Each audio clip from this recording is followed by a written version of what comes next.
इनका भजन करते हैं, इनकी शरण में हैं, अब इनके सिवा कोई नहीं, लेकिन हमें इतना दुख दे रहे हैं। कैसी भी परिस्थिति में डगमगाए ना, मार्ग में बस बढ़ते चले जाएं।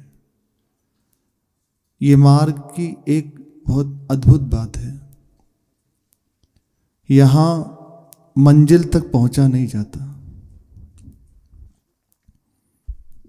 यह मंजिल तक पहुंचा नहीं जाता, मंजिल स्वयं मार्ग में आ जाती है।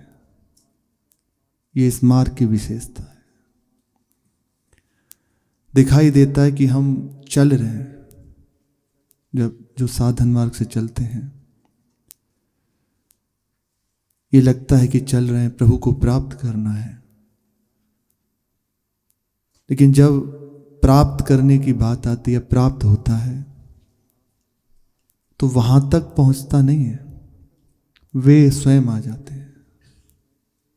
प्रभु स्वयं इतने करुणा में हैं, वह देख नहीं सकते। उन्हें जैसे हमारे हृदय में थोड़ी सी बात आती है ना, कब प्रभु को भर नेत्र देखूंगा, तो निश्चित मानो उनके हृदय में ये संकल्प उठ रहा है, कब इससे भुजा पसार कर मिलूंगा, कब इससे वार्ता करूंगा। जो जो इस उपासक के हृदय में बात आती है, वैसी वैसी प्रभु के हृदय में रहती है। कई बार देखा भी गया, भगवान श्री कृष्ण द्वारिकाधीश विराजमान है और एकांत में रो रहे हैं। उनके निज जनों ने पूछा, प्रभु आप पूर्ण हैं, आपके नेत्रों से अश्रु किसके लिए, क्यों? हो सकता है क्योंकि वहां उनकी दृष्टि, उनके हृदय में जो अनुभव है, परात्पर अखिलेश्वर परम ब्रह्म ये है। प्रभु ही कृपा करके जब बताए कि मेरा भक्त, मेरे प्रेमी जन मेरे लिए रो रहे हैं, वैसे ही उनकी स्मृति में मेरे भी नेत्रों से अश्रु बह रहा है। भीष्म पितामह जी सरसैया पर पड़े हुए हैं और प्रभु के स्मरण में तन्मय हैं, तो वैसे ही प्रभु भी एकांत में ध्यानस्थ बैठे हैं, उनके स्मरण में तन्मय है। अद्भुत बात है। यहां आपको स्वयं चिंता है, हम अपनी चिंता छोड़ दें, बस ये भरोसे की बात जीवन में आ जाए, तो प्रतिपल पे अनुभव होने लगता है कैसे प्रभु मुझे दुलार कर रहे हैं। हम जो बिखरते हैं, बार बार विचलित हो जाते हैं, उसका कारण है कि हम विश्वास को दृढ़ करके प्रभु के चरणों में नहीं रखते। इसलिए कैसी भी परिस्थिति हो, इसलिए ये बात बहुत खास है। साधन कम हो, भजन कम हो, पर ये दो बात कभी हृदय से हटे ना। एक आशा प्रभु की, दूसरा भरोसा, ये ना छूटे। जिसके हृदय में ये बात है, उसे कुछ बाकी नहीं रहता। एक आशा, दूसरा भरोसा। अब इसी के लिए हमें निरंतर भजन की ओर बढ़ना है, निरंतर भजन करना है। नाम जप से विश्वास पुष्ट होता है। जितना जितना नाम जप करोगे, हृदय में विश्वास बढ़ता चला जाएगा। स्वयं एक दिव्य विवेक हृदय में होगा, हे इस परिस्थिति में क्यों डगमगाना, शरीर की है, कोई भी इससे आती है, तत्काल अंदर से इसमें अपने समय को क्यों व्यर्थ करना, थोड़ी देर के आगे बढ़ो, आगे बढ़ो, बस प्रभु है ना। ये बात जिसके हृदय में इतनी बात आ गई ना, प्रभु है ना, बस बस इतनी ही बात, ये बहुत अद्भुत बात है, चमत्कारमयी बात है। समझ लो प्रभु ने संपूर्ण भार आपका ले लिया है, आप पूर्ण आश्रय के मार्ग की ओर बढ़ रहे हैं। प्रभु है ना। हर बात में जब ये बात आने लगे, मेरे प्रभु है ना, मुझे किस बात की चिंता, तेरे स्वामी को रहती है तेरी हर बात की चिंता। किया करते हो तुम दिन रात, क्यों बिन बात की चिंता। तेरे स्वामी को रहती है तेरी हर बात की चिंता। हर महापुरुष के जीवन की सार बात है भरोसा, दृढ़। बस कुछ भी करें, जैसे आपको प्रभु रख रहे हैं, भरोसे में कमी नहीं आनी चाहिए। भरोसा नहीं छूटा तो निश्चित निश्चित सब कुछ ठीक हो जाएगा। एक जगह पूज्य बाबा कहते हैं कि ये भरोसे को बस मत बिगड़ने देना, आप स्वयं देख लेना आपको क्या मिलता है। अनेकों जगह जब महापुरुष जनों की बाणी पढ़ो ना, या उनके वचन सुनो, सार बात जो होती है, सिद्धांत की चर्चा होगी, साधन शैली की चर्चा होगी, बहुत कुछ, लेकिन जब वो सार बात जब कहेंगे, तुम्हें सच्ची बात कहते हैं, तो यहीं आ जाते हैं। भरोसा कर लो गुरुदेव के चरणों में या प्रभु के चरणों में, भेद नहीं है, पर आप जहां दृढ़ता से लग पाए वे बात है। आपका जहां भाव बन पाए प्रभु, उस सार बात यहीं आ जाती है। भरोसा कर लो। श्री महाराज जी कृपा करके जब बहुत प्रसन्नता ही कहो, इसे प्रसन्न होते तो एक ही बात कहते हैं, हे सब छोड़ो, सब सुन रहे हैं, सब हो रहा है, सब ठीक बात है, पर भरोसा हृदय में रख लो लाडली जो के चरणों का। इससे सब बात होती है। भरोसा न छूटने पावे। ये भरोसा संतों की कृपा से ही हृदय में आता है, और इसका कोई रास्ता नहीं। जब हम भक्तों का संग करते हैं, उनकी जीवन यात्रा को देखते हैं, तो हमारे हृदय में बिना प्रयास के, हम जान नहीं पाते, ये बढ़ने लगता है। प्रभु की कृपा से श्री भक्तों के चरित्र में मीरा जी का पावन चरित्र चल रहा है। अब तक जो एक इनकी यात्रा हुई, उसमें एक बात आप देखिए क्या है मुख्य, एकमात्र प्रभु है। मुझे क्यों, किस बात के लिए चिंता। वे हैं, कुछ भी परिस्थिति आती है, मेरे प्रभु है ना, उन्हें चिंता है। ये बात बहुत जोर की है। निरंतर जो साधन उनके जीवन में था, वे था ही मुख्य बात, भरोसा दृढ़ था। फिर नित्य सेवा, ये प्रधान रूप से देखा गया। हर समय श्री ठाकुर जी की सेवा, नाम का रटन, वाणी जी का गायन, अर्थात जो पद वह गा रहे हैं वो, ये एकदम सार बात है। जिन्हें बहुत जल्दी कुछ पाना है ना, वे इस बात को पकड़ ले। अपराध रहित होकर दैन्य हृदय, बस इसमें लग जाए। अपने मन को भगाना बंद कर दे। आप कितना भी भाग लीजिए, यहीं आना पड़ेगा। दौड़ लो जितना दौड़ना है, यहीं आना पड़ेगा। जब थक जाओगे ना अंदर से, अरे सब व्यर्थ की बात है, आओ आओ वापस आओ। यही प्रभु चाहते हैं। तुम कुछ मत करो, मैं करूंगा सब, पहले ही स्वीकार कर लो। पर अहंकार सहज में शांत नहीं होता, तो कहते हैं दौड़ो। जब दौड़ के थक जाता है तो बस ये कह रहे हैं, इस बात को पकड़ लो, यही बात आनी है बस। श्री मीरा जी निरंतर स्वयं सिद्धा होते हुए भी धाम की कृपा से और साधन संपन्न अपने जीवन को बनाने लगे। हृदय अनुराग से युक्त है और अनुराग से बढ़ रहा है। ये धाम की महिमा है। यहाँ सब नवम नवम है।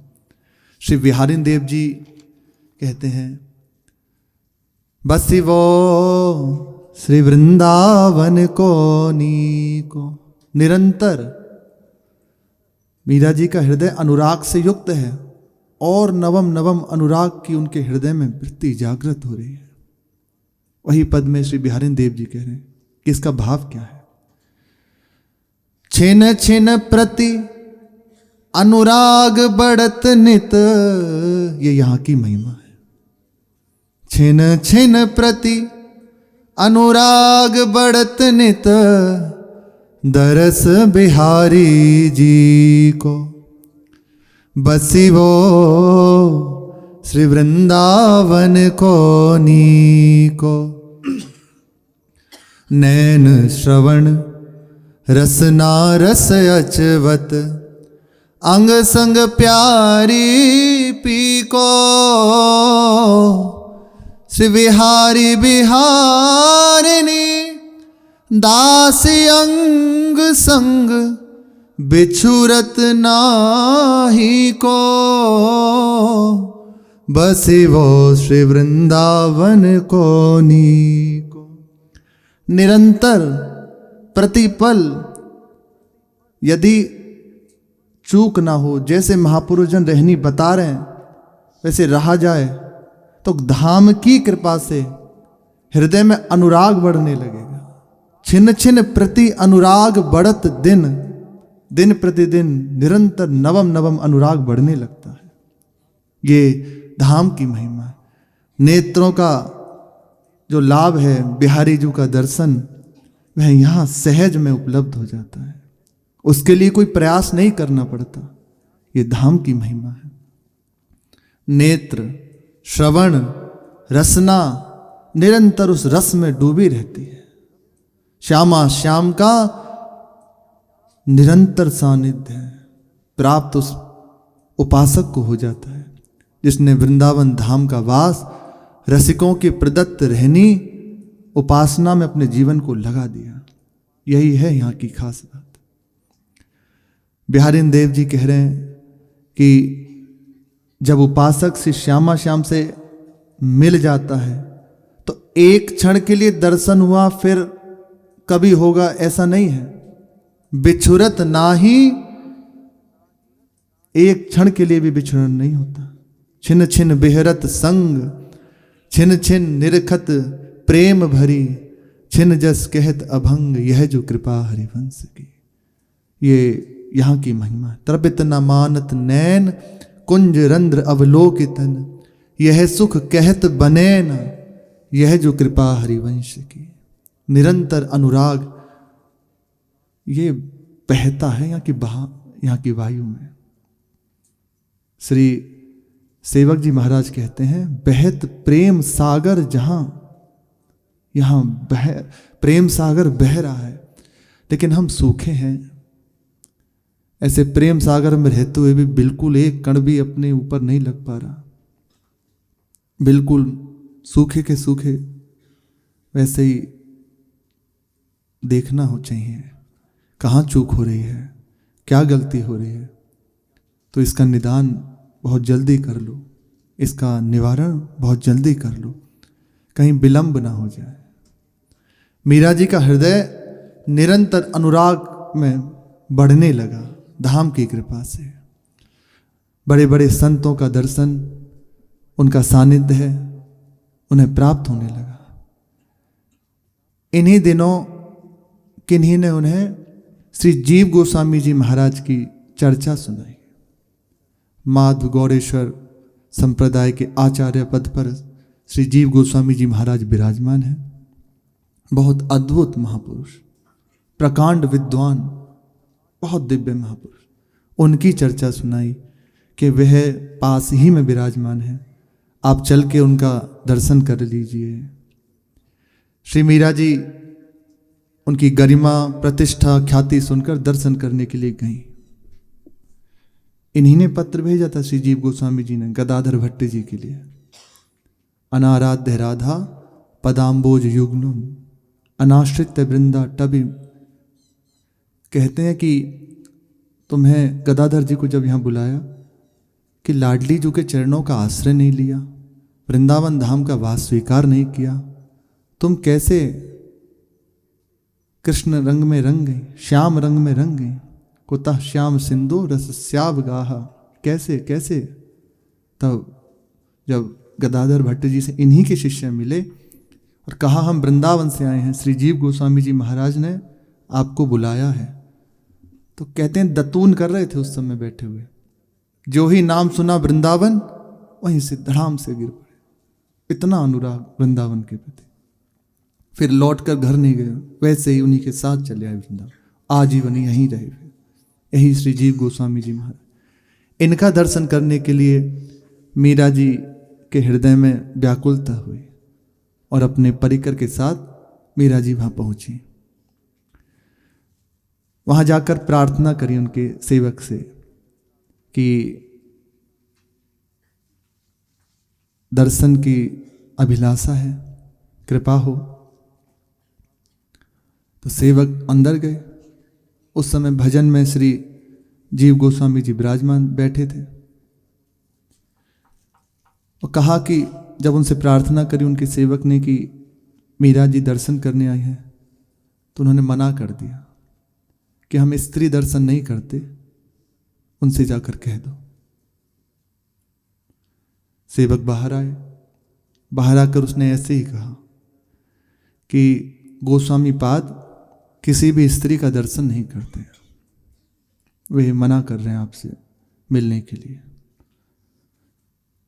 मीरा जी को हंसी आ गई और खड़े हो गए।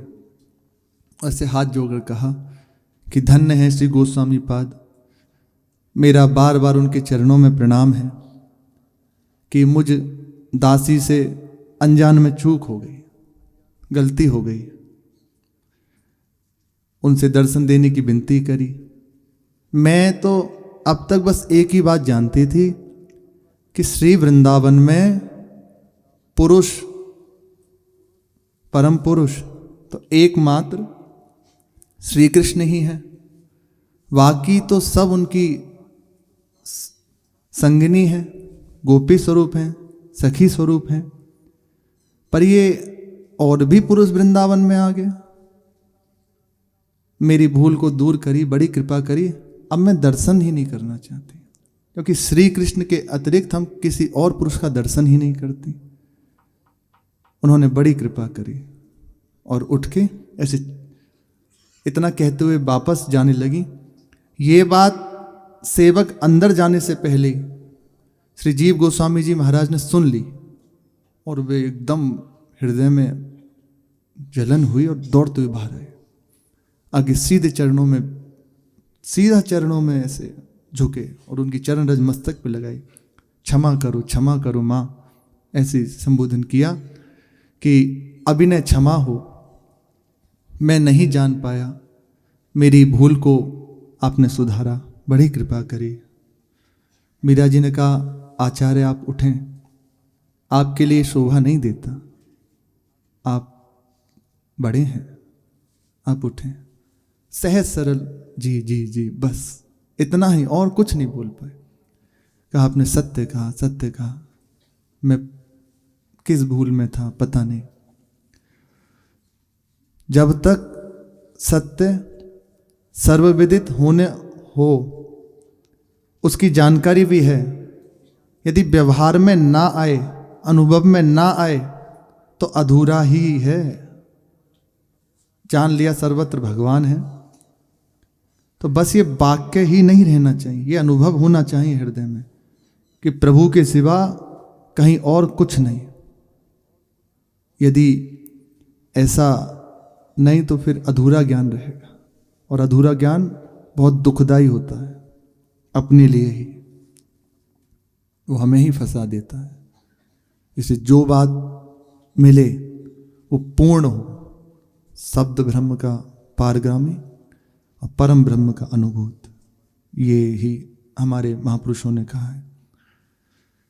अब कृपा करके कुटिया में पधार करके कुटिया को कृतार्थ करें। उन्होंने कहा पहले आप चलिए, पर यही आपस में जब प्रेमी जन मिलते हैं, आप वो अति दैन्यता से युक्त, थोड़ी सी चर्चा इनकी भी कर लेते। बहुत अद्भुत महापुरुष श्री जीव गोस्वामी, अद्भुत विद्वता की मूर्ति। रूप गोस्वामी जी, सनातन गोस्वामी जी के छोटे भाई श्री वल्लभ उनको कहा जाता था, उनके पुत्र हैं ये, श्री रूप सनातन गोस्वामी जी के भतीजे। विद्वता इन्होंने रचित करी है वाणी। श्री हरि नामामृत व्याकरण इनके द्वारा, श्री कृष्ण कृष्णार्चन दीपिका, षट संदर्भ, क्रम संदर्भ, गोपाल चंपू, माधव महोत्सव, सर्व संवादिनी, श्री गोपाल विरुदावली आदि अनेकों ग्रंथों के रचयिता। इन्हें इतना वाणी जी का वो था प्रीति और हृदय में उसकी वर्णन करने की शैली कि सहन नहीं कर पाते थे। जैसे इनके हृदय में कोई वाणी स्फुरित हुई, उसके लेखन के लिए लिखने बैठे तो स्याही पहले चलती थी, स्याही से उसको लिखा तो वो पृष्ठ गीला रह गया, तो उसके आगे का भाग उसके पीछे ही लिखा जाएगा। तो इन्हें इतना नहीं होता था सहन, तत्काल की लिखूं उतना भाग उसे छोड़ देते थे, रखा उसको सूखने के लिए। और उतने पेज की इतनी देखो कुशलता, जैसे यहां लिखा गया एक पृष्ठ पर लिख दिया, इसके आगे का यहीं तो लिखेंगे, यहां तीसरी, तो ये छोड़ दिया कि अब इसको बाद में लिखेंगे, तीसरे पन्ने से प्रारंभ कर दिया लिखना। समझ रहे हैं? ये पूरा खाली है, इसके आगे जो आएगा, जैसे हमने ये लिखा बात पूर्ण हुई, उसके आगे लिखना है अब अमुक प्रसंग, यही तो। इनकी इतनी विद्वता वो थी प्रखर कि इतना पृष्ठ छोड़ दिया कि इतने पृष्ठ में इतने अक्षर आएंगे, इतना लिखा जाएगा, और उससे आगे का फिर तीसरे पृष्ठ पर लिखते। जब वह सूख जाता फिर उस पर लिखने लगते। इस कोटि की हृदय में वो थी निष्ठा। श्री नावाजी महाराज कहते हैं, बेला भजन सुपक्व कसाय न कबहू लागी, वृंदावन दृढ़वास जुगल चरणने अनुरागी। ये समाधि भाषा है श्री नावाजी महाराज की। गुरुदेव की कृपा से यही स्फुरित हुआ। इन छोटे से ये जो 4-6 छंद वो है ना पंक्तियां, इसमें संपूर्ण चरित्र लिख दिया। अद्भुत श्री नावाजी महाराज की वर्णन शैली। इसकी बाद में टीका की गई। पोथी लेखन पान अघट अक्षर चित दीनो, यही इसकी वर्णन है। सदग्रंथनि को सार सवे हस्तामल कीनो, संदेह ग्रंथि छेदन समर्थ, रस रास उपासक परम धीर, श्री रूप सनातन भक्ति जल, जीव गुसाई सर गंभीर। श्री नावाजी महाराज कह रहे हैं, श्री रूप गोस्वामी जी एवं श्री सनातन गोस्वामी जी की भक्ति रूपी जल को धारण करने के लिए श्री जीव गोस्वामी जी गंभीर सरोवर के समान हुए। उनका सिद्धांत है श्री रूप जी का, अन्याभिलाषिता शून्यम ज्ञान कर्माद्यनावृतम, आनुकूलेन कृष्णानुशीलनम भक्तिरोत्तमा। अर्थात अन्य अभिलाषाओं से रहित ये उन्होंने सार भक्ति का निकाला। अन्य अभिलाषाओं से रहित, ज्ञान कर्मादि से अनावृत श्री कृष्ण प्रीति के अनुकूल आचरण करना, यही उत्तम भक्ति का स्वरूप है। श्री रूप गोस्वामी जी के मत के अनुसार उन्होंने इसे किया।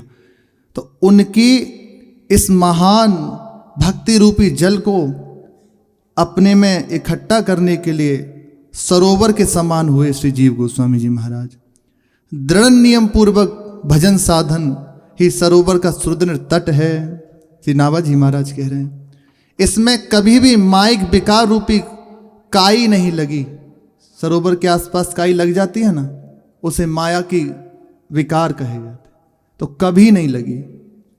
आपने अखंड वृंदावन वास किया। श्री प्रिया प्रीतम श्री युगल सरकार के चरण कमलों में आपका अनुराग अद्भुत। ग्रंथ लिखने में आप प्रत्येक पत्रों पर चित्त देकर अर्थात, वही इसका मतलब कि एक प्रसंग लिखा, अब आगे जो लिखना है इतनी हृदय में उस पे वो है पकड़ कि वह छोड़ दिया, जब तक ये सूखेगा तब तक उससे आगे का लिख दिया।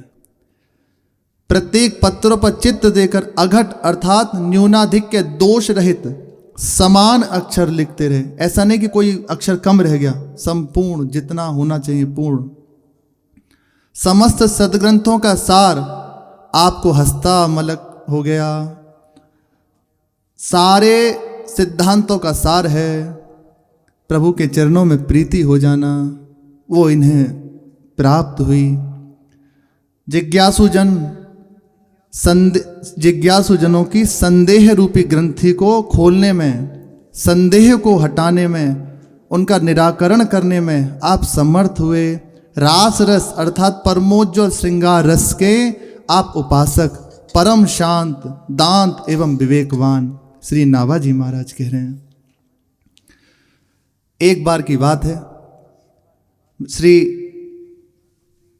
वृंदावन धाम में जीव गोस्वामी जी रहते थे। इनकी प्रसिद्धि बहुत बड़ी, क्योंकि जब कोई महापुरुष जन अपनी स्थिति को प्राप्त होते हैं, उनके द्वारा जगत का मंगल होता है। प्रभु करते ही हैं निश्चित, उनकी वाणी, उनका दर्शन वह जगत मंगल के लिए होती है। इनकी ख्याति दूर दूर तक फैलने लगी। एक बार की बात है, आगरा में अकबर बादशाह विराजमान था। उसकी सभा में बड़े बड़े विद्वान जन बैठे थे। तो उसमें प्रश्न हुआ अकबर के द्वारा कि गंगा जी बड़ी हैं कि जमुना जी बड़ी हैं, ये प्रश्न उठा। तो बड़े बड़े विद्वानों ने अपने अपने मतों के अनुसार सब तर्क रखे। किसी ने कहा गंगा जी बड़ी हैं, किसी ने कहा जमुना जी बड़ी हैं। सब ने जैसे जैसे जिसके हृदय में जो आया सब रखे, पर निश्चित नहीं निकली बात कि यही उसका दृढ़ बात है कि ये बड़ी। ऐसी बात निश्चित नहीं हुई। फिर कहा गया कि कैसे पता चले। तो सब विद्वानों ने एक ही बात कही कि श्री वृंदावन धाम में जीव गोस्वामी जी विराजमान हैं। हम सबका मत है, यदि वे कह देंगे, अब विचार करो किस कोटि की विद्वता होगी। बहुत अद्भुत विद्वान, वे सब विद्वान बड़े बड़े कह रहे हैं, वे यदि जिसका निर्णय कर देंगे वो हम सबको मान्य है। अकबर बादशाह ने भी सहमति दे दी और कहा गया कि बुलाया जाए। ये बात यहाँ श्री जीव गोस्वामी जी के पास आई, उनसे प्रार्थना करी गई। उन्होंने मना कर दिया कि हम वृंदावन से अलग नहीं रह सकते, वृंदावन से बाहर नहीं जा सकते। अकबर बादशाह से जब बात कही गई तो अकबर बादशाह ने कहा कि एक बार कृपा करके पधारें, हम ऐसी व्यवस्था कर देंगे कि आप दिन के दिन ही आगरा जाकर वापस आ जाओगे। इन्होंने विचार किया कि प्रभु की इच्छा है और फिर वह बादशाह है, यदि कहीं भी पता नहीं बुद्धि है कब फिर जाए, मंगल के लिए गए। तो ऐसी व्यवस्था की गई, पूरे रास्ते में बग्गियां लगा दी गई। एक बग्गी से चले, जब देखा कि उसके घोड़े थक गए, पूरे रास्ते में बग्गियां लगाई गई थी, तो उससे उतर के दूसरी बग्गी में बैठ गए और फिर वे ऐसे पूरे रास्ते तक आगरा और लौटते में वहां पहुंचे। बादशाह ने बहुत आदर किया, बहुत बहुत ज्यादा सम्मान किया। समस्त विद्वान जनों ने खूब इनका सम्मान किया। आ गए, बिठाया गया। इनके सामने भी यही प्रश्न रखा गया कि गंगा जी बड़ी हैं या यमुना जी बड़ी हैं। तो श्री जीव गोस्वामी जी महाराज ने बहुत पांडित्य के ढंग से, बहुत विद्वता के साथ गंगा जी की महिमा वर्णन करना शुरू कर दिया। तो सबको लगा कि गंगा जी ही सबसे बड़ी हैं, सबसे श्रेष्ठ हैं। उसकी महिमा सुनते सुनते उनके सुनाई और सबके हृदय में ये बात आ गई कि अब तो यही कहेंगे कि यही सबसे बड़ी हैं। जब ये बात कही तो पूरी बात कहते कहते बोले कि ऐसी श्री गंगा जी हमारे लाल बिहारी जी के चरणों का धोवन है और लालजू की पटरानी है ब्रज, जो ब्रज वृंदावन में श्री यमुना जी, उनकी पटरानी है श्री यमुना जी। ये कहा गया, वहाँ रखी गई बात। तो अब आप खुद ही विचार कर लीजिए कि बड़ी कौन हुई। ये बात रखी। इसी को एक कवि ने श्री जीव गोस्वामी जी की बात को पद में कहा है। ब्रह्मा के कमंडल ते शंभु जटा मंडल ते प्रचंड गिरि खंडन ते धारायों बहत है। गंगा जी की महिमा। तीनों लोक पावन को आपदा न सावन को जाके गुड़ गावन को बाणियों चहत है। कहे कविराय सुर असुरहु पूजे जाहि सुर धुनि कहे दुख पाप ना रहत है। जमुना की महिमा कही परे न याते कछु गंगा पग पानी ताको पटरानी कहते हैं। वे कह रहे हैं गंगा जी की महिमा अद्भुत है। अब हम अलग से आपको क्या श्री यमुना जी की महिमा बताएं। ऐसी गंगा जी हमारे प्रभु के चरणों का धोवन है। अब आप स्वयं विचार कर लीजिए कि बड़ा कौन हुआ। वहाँ सबके हृदय में बहुत प्रसन्नता हुई और इन्हें तुरंत वृंदावन वापस भेजा गया। शेष चर्चा आगे। श्री राधा वल्लभ लाल की जय।